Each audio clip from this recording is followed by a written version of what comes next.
Ryan from Feather and Finch Photography, and today I want to talk about a quick one, which is how to work out your wedding day run sheet, something that can just be so overwhelming.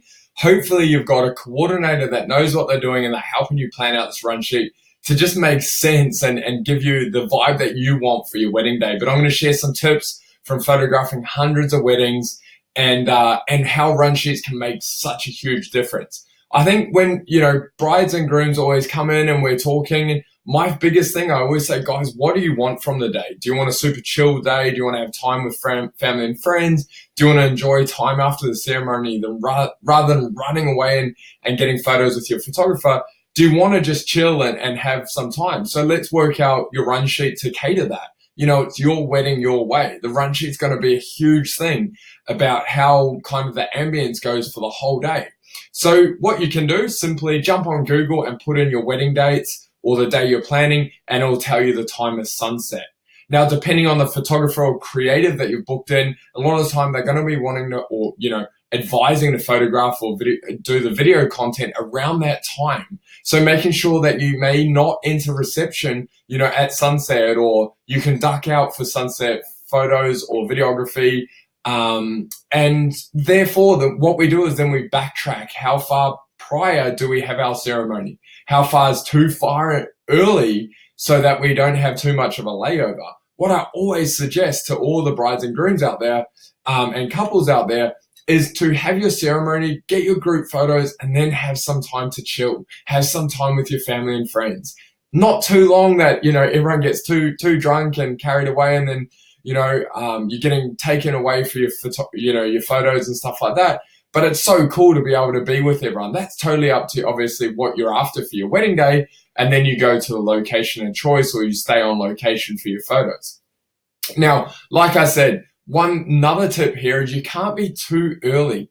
During the morning when you're getting ready, if your hair and makeup and your video or photographer is turning up, it doesn't matter if you're ready. You just can't be too early. You can always be too late. And if you're too late, the biggest thing that gets affected is your content, the creative content from, like I said, your video or photo team. So making sure that you're early in the morning, you're hydrated, you're rested, you've had food, your run sheet's all planned out so that it makes sense for your wedding day. Then, like I said, you can have an earlier ceremony. It just may mean you might have more time with family and friends. The later ceremony may mean that you're ducking straight off for your portraits because the light might be falling really fast. Obviously, it's your wedding your way. I've done weddings where I've only had 2 minutes with the couple to do their photo shoot, and other ones I've had 2.5 hours. So totally up to you and your vision.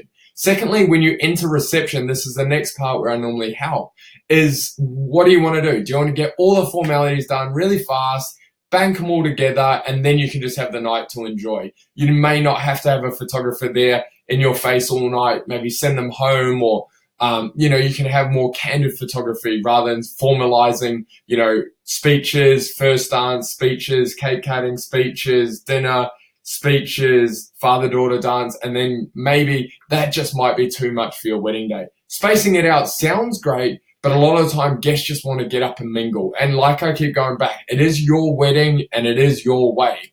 So think about what's important to you. You might be a professional dancer and you want to focus on that, and you want everyone to be up and standing around for that. So maybe make that a little bit later in the night, and make that extravagant, and let your vendors know all about that. But a lot of my couples are really wanting a relaxed atmosphere, and what I always suggest is bank all your formalities together, get them done, open the dance floor up, have some beautiful moments with your family and friends, and enjoy the night away. And you might be able to, just totally forget that you have any formalities because they're all done, and that you've really enjoyed those last couple of hours as your first time as husband and wife. So I hope this helped. There are many ways to do it. Like I said, first thing, just jump on Google, check out the sunset time, and then backtrack your ceremony start time from there.